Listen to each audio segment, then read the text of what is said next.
ከዛ የፋኖ የኦኤልኤና የቲዲኤፍ መገናኘት ሻዕቢያም ተካቶበታል። ቅድም ባልኩት ትልቅ ስህተት ምክንያት እዛ ውስጥ የሻዕቢያ መገኘት የሚፈጥረው ችግር እንደተጠበቀ ሆኖ እኔ ብልጽግና ራሱ ሴት ባረገው ቶን ምክንያት አሁን እኔ የትግራይ ልሂቅ በተለይ ህወሓት ሰፈር ያለው ኢቭን የጊዜያዊ አስተዳደር ውስጥ ያለውም ኃይል ራሱ ከሞላ ጎደል ራሱ ስለሆነ አሁን ከሻዕቢያ ጋር ያደረገው ኢንጌጅመንት እጅግ በተሳሳተ መንገድ ያደረገው ነው ብለናል። ምክንያቱም ከአቅም የሚነሳ አይደለም፣ አሉላ ደጋግመህ እንደጠቀስከው ከድክመት የሚነሳ ነው። ቆመው በአቻ ተደራዳሪነት ሊያደርጉ የሚችሉ የነበሩትን ነገር ምንድነው ድሮ ጫማ እየሳምኩ ጭቃ እየጋጥኩ የሚሉት ነገር ነበረ። በመሳፍንት መካከል ደብዳቤ ሲጻጻፉ ነው የሻዕቢያን ጭቃ እየጋጠ ጫማ እየሳመ ነው እየለመነ የነበረው ይሄንን ጽምዶ ሪሊ ጽምዶ ነው ወይ ካልክ ያ ከዚህ በፊትም አንስቼዋለሁ። ገበሬና በሬ መካከል ጽምዶ አለ ወይ ሁለት ማለት ቅንጅት አለ። የሆነ አይነት ሲነርጂ ልትፈጥር ትችላለህ አይደለ? ማን ምን ሆኖ ነው የተቀላቀለው ያንን ነገር የሚለው ነው ጥያቄው። አሁን ግን ብልጽግና አፍ የለውም ፋኖ ቲዲኤፍ እና ኦኤል የተገናኙ ብሎ ለማውራት እንኳን ምክንያት እነዚህ ሁለት ሶስቱም የኢትዮጵያውያን ድርጅቶች ናቸው። ሁለተኛ ከሻዕቢያን ጋር መገናኘትም ቢሆን ብልጽግና ራሱ ባሩን አውርዶ እንኳን ታጣቂ ሆኖ እንኳን የክልል አስተዳደር ሆኖ የፌዴራል መንግስት ተብዬ ስልጣን ተይዞ አዲስ አበባ 4 ኪሎ ቁጭ ተብሎ እንኳን የራስን ህዝብ ከዛ ማዶ ጦር ጠርቶ ማስጨፍጨፍ ነውርነት የለውም ብሎ በተግባር ኢስታብሊሽ አድርጓል። ከዛ በኋላ ማንን ይከሳል?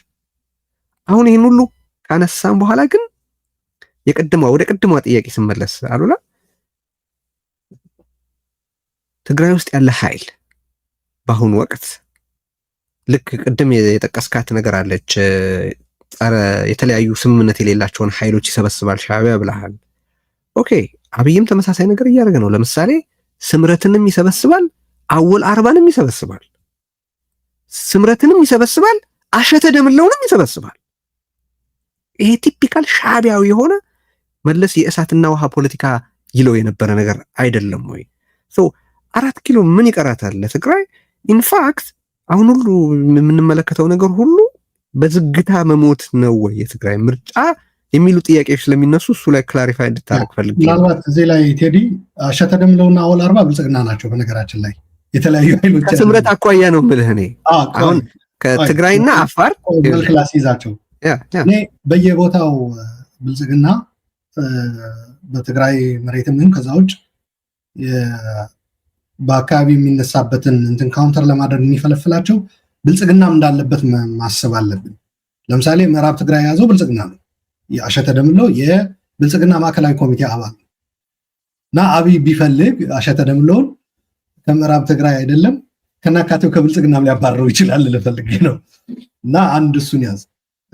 አወል አርባም የብልጽግና ወኪል በአፋር አርገው ሰደው ልክ እንደ አረጋ ከበደ ወይም ደግሞ አሻድሊ ሐሰን ምናምን ከዛ ያለፈ አይደሉም ለማለት ነው።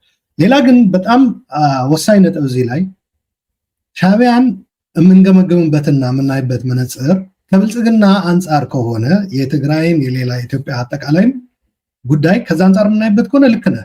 ብልጽግና በሚያደርጋቸው ነገሮች ሻዕቢያ ምናልባት በአንዳንዱ ኳሊፋይ ሁላ ሊያደርግ ይችላል። ልዩነታቸው ምንድነው? ኢትዮጵያዊ አይደለም፣ ሻዕቢያ ፎሬን ነው። አብረውን የሰሩት 2018 ቅድም ገልጫዋለሁ። ሲገናኙም አላማቸው ጦርነት ነበረ። ፕሮባብሊ ብልጽግና አሁን ከሚረግማቸው ቀናቶች ትግራይ ላይ የደረሰው ነገር እኛ እንደ ትግራይ የምናነሳቸው ነገሮች እንዳሉ ሆኖ ብልጽግና ከስልጣኑ አንጻር ሻዕቢያ በዚህ ደረጃ ስጋት ሆኖበት መምጣቱ የ2018ቱ ኢሳያስና አብይ የተገናኙበት መድረክ ነው ሊረግም የሚችለው። ፕሮባብሊ ያኔ ለስልጣኔም ለምንም ያዋጣኛል፣ አሁን አደጋው ስጋቱ እዚህ ላይ ነው ያለው፣ ሰው ከነሱ ጋር መስራቱ የግድ ነው ብሎ አድርጎት ሊሆን ይችላል። ያ ይዞት የመጣ መዘዝ ግን አለ።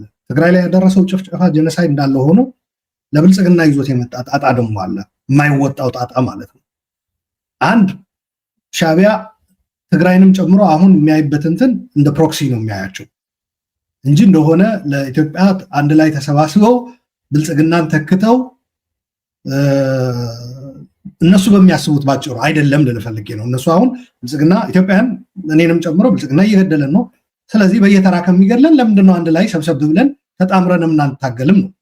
ይህም በምንም እንትን በተለይ ደግሞ ሰላማዊ ከሆነ ከኔ አንጻር ተቀባይነት ያለው ሂደት ነው ብዬ ነው የማምነው። ሻዕቢያ ሲጨመርበት ግን ሻዕቢያ ወዲያውኑ የሻዕቢያ መነጽር ገጥመህ እንትን ስትለው እነሱን የሚያያቸው እንደ ኢትዮጵያ አደጋ እንዳትሆንበት ወይም ደግሞ በቀጣይ ደካማ እንድትሆን ፕሮክሲ አድርጎ የሚጠቀምባቸው የእነሱ ፍላጎት ምንም ይሁን ምን ፕሮባብሊ እነሱ ሻዕቢያ እንደዛ ይሄን ኦኬ፣ በኋላ ላይ ግን እኛ ሻዕቢያን ገደል ግባ ብለን የራሳችን የኢትዮጵያውያን ጉዳያችን መስራት እንችላለን ይላሉ። ኖ አሁን እንደዛ አይነት እድል አለን ወይ? እንደ 83 አይደለም፣ እንደዛ አይደለም። ሁለተኛ እንደገና ደግሞ እዛ ላይ የሚቆም አይደለም። ካለፈ ስህተት እኮ መማር አለብን። የኤርትራ ጉዳይ አንዳንዶች እንደሚሉት ያልተቋጨ ፍቺ ስለሆነ ነው ምናምን ብለው ያቀርባሉ። ፕሮባብሊ እንደዛ ብለው የሚናገሩ ሰዎች አሁን ይሄ ሻዕቢያ በእንትን በሚለው የኢትዮጵያን ጥምረት ላይ ሻዕቢያም ጭምር ተጋብዞ በሚገባበት ያሉ ሰዎች ሊሆኑ ይችላሉ። ተመሳሳይ ስህተት ነው እየሰሩ ያሉት ማለት ነው። እኔ ብልጽግና አይደለም ሬፈረንሲ፣ ብልጽግናን አልፌ ብልጽግና ኦልሬዲ የውድቀት ማሳያ እንጂ የጥሩ ነገር መለኪያ አድርገን ልትወስደው አችልም። ከዛ አልፌ ሻዕቢያ ምንድነው እየደገሰልን ያለው ነው የኔ ፖይንት። ኦልሬዲ ብልጽግናን ዘልየው ሄጄ ነው ስለ ሻዕቢያ ነው እያሰብኩ ያለው። ከትግራይ አንጻርም ከኢትዮጵያ አንጻርም ሻዕቢያ እየደገሰልን ያለ ነገር ለትግራይ ጦርነቱ ወደ ትግራይ የማስመጣት ጉዳይ ነው። በነገራችን ላይ ቅድም ይጋጫል ያልኩ ካለፈው ተግባሩ አይደለም። አብሮ ዘምቶ ትግራይን ካለጠፋው ብሎ ትግራይ የማጥፋት ሂደት ሲቆምበት የተበሳጨ ኃይል እና ወደ ጸብ የገባ እንዴት ነው አሁን ትግራይን ከነካችሁ የሚለው ምልህ ባለፈው ብቻ አይደለም አሁን ራሱ እያደረገው ያለው አክቹአሊ ብልጽግናና በፌደራል መንግስትና ትግራይ ወደ ጦርነት እንዲገቡ ነው የሚፈልግ። በባለፈው ብቻ ሳይሆን አሁን ራሱ ወደ ጦርነት እንዲገቡ የሚፈልግ ሰው ከትግራይ ጋር ጦርነት ውስጥ ከገባችሁና ትግራይ የምትመቱ ከሆነ ቀጥሎ እኔን ስለምትመቱ እንደዛ አይነት ካልኩሌሽን የለም ሻዕቢያ ውስጥ። ቴዲ ነው ይሄንን ያሰላው። ኖ እኔ ቅድም ሁለቱን እንለያቸው። መጀመሪያ ያው ልትጠራጠር ትችላለህ፣ እሱን ምንም ችግር የለኝም። እኔ ግን የተዘገበው ያ ነው የተዘገበው ማለት አይደለም። አክቹዋል በሆኑ ነገሮች ላይ ተመስርቼ ነው እሱን ካልን አይ ቲንክ ሻዕቢያ ምንም የፎረሸው ነገር የለም እዚህ ውስጥ ግልጽ ነው። ምክንያቱም ትግራይ ላይ የምትዘምተው ቀጥሎ እኔ ጋር ለመምጣት ስለፈለክ ነው። እንደ ከዚህ ቀደሙ ትግራይን ማለት ከኔ ጋር ተቀናጅተህ ትግራይን ለመምታት ወይ አንድ ግንባር ፈጥረህ ለማንተ ለማለት አይደለም ትግራይ የምትዘምተው። ይልቅስ የውስጥ ችግርህን መጀመሪያ ከፈታህ በኋላ ከውስጥ ችግር ተገትግህ ሳይኖር በነፃነት ከኔ ጋር መወጋት ስለፈለክ ነው ይሄን የምታረገው ነው። ስለዚህ ከትላንትና አስተያየቱ ጋር ምንም ግጭት አላይም። እኔ አንተን የምታይህ ካለ አሳየኝ። ፕሮክሲዎቹ ስለሆኑ ከፕሮክሲዎች ጋር ጦርነት አታካሄድ ይባላል እንጂ ሲጀመር የጦርነት ፕሮክሲ ምንድነው እንዴ አላማ? ምክንያቱም ፕሮክሲ ሲይዝ ሻዕቢያ ከአብይ ጋር ያለው አሊያንስ እንደፈረሰ በኢትዮጵያ ውስጥ ያለውን ሌቨሬጅ ለመጨመር ነው አይደል የፈጠራቸው እነዛ። አሁን የአብይ ሬቶሪክ ደግሞ ምንድን ነው? የሀገር ውስጥ ባንዳዎችና የውጭ ባንዳዎች እያስቸገሩኝ ነው፣ ሁሉንም እጠርጋቸዋለሁ የሚል ነው። ኦኬ ላይ ማለት ሞራል የለውም ብለን ዘግተነዋል። እሱ ራሱ ነው እያለ ያለው ነው። ምን ሻዕቢያ ሲሰማው እንዴት እንደሚሰማው ነው ማለት አለ። ሻዕቢያ ሲሰማው እንዴት እንደሚሰማው ነው ማለት አለ። ኦኬ ሻዕቢያ እያለ ያለው አሁን በኢትዮጵያ ውስጥ በማናቸውም ሌሎች ፕሮክሲዎች ላይ የምታካሄደው ስልጣንህን ብቻ ሴኪዩር በማድረግ የሚያበቃ አይደለም። እያረክ ያለኸው ዋናው ጎልህ እኔ ላይ መዝመት ነው። ከዛ በፊት የምታካሄዳቸው የቅድመ ከኤርትራ ጋር ያለ ጦርነት ዝግጅት አካል ነው። ስለዚህ እኔ ሞኝ ካልሆንኩ በስተቀር እዛ ጦርነት እያካሄድክ ሲሳካልህ ዝም ብዬ ቆይቼ በእኔ መሬት ላይ አልዋጋህም ነው።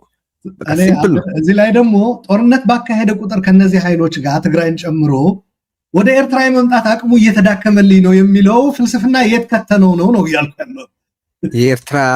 ወደ ኤርትራ የመምጣት አቅሙ የሚዳከመው ወደ ትግራይ ካልተዋጋና ከፕሮክሲዎቹ ጋር ካልተዋጋ እፎይታ ካገኘ ብልጽግና ይጠናከራል እንጂ ወደ ኤርትራ የሚሄድ ህልሙ ይተዋል ማለት አይደለም። በአገር ውስጥ ያሉትን ተግዳሮቶቹን ቻሌንጅ ካረገና ካሸነፈ ጌታቸው ትገባለህ እዚህ ላይ የአገር ውስጥ ተግዳሮቶቹን ካሸነፈ ብልጽግና ስልጣኔ ሴኪዩርድ ሆኗል፣ አገሩን ተቆጣጠር ያለሁና ወደ ልማት ልዙር የሚል መንግስት አይደለም። አሁን ባለው ሬቶሪክም መጀመሪያ የአገር ውስጥ ተገዳዳሪዎችን ካሸነፍኩ በኋላ ጀርባዬን ሳላይ ወደ አሰብ ዘምታለሁ የሚል ወይም ወደ ኤርትራ ዘምታለሁ ነው ስሌቱ ሻዕቢያ ሲሰማው። ስለዚህ ሜክ ሰንስ ብልጽግና ወደ ኤርትራ ላይ ሄድ የሚችለው በሻዕቢያ ስሌት መሰረት አገር ውስጥ ባለው ጦርነት ወይ ከተሸነፈ ወይ ኦን ዴድሎክ ከሆነለት ነው።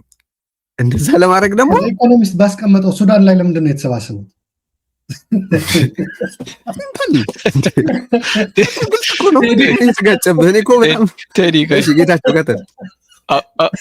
አሁን ይሄ አሁን ያለው ነባራዊ ሁኔታ ባይዘወይ ኢንሄረንትሊ ውስጥ ለውስጥ የሚደረግ ቢሆንም ትራይፓርታይት የጦርነት እንቅስቃሴ ነው።